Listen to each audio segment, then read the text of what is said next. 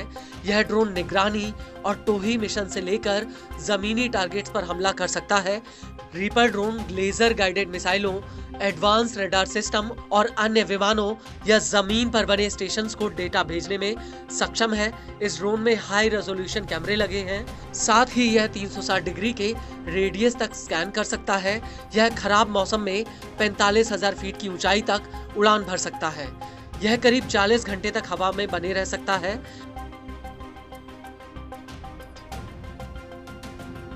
America ने इस drone के जरिए इराक से लेकर अफगानिस्तान में कई बड़े बड़े ऑपरेशंस को अंजाम दिया।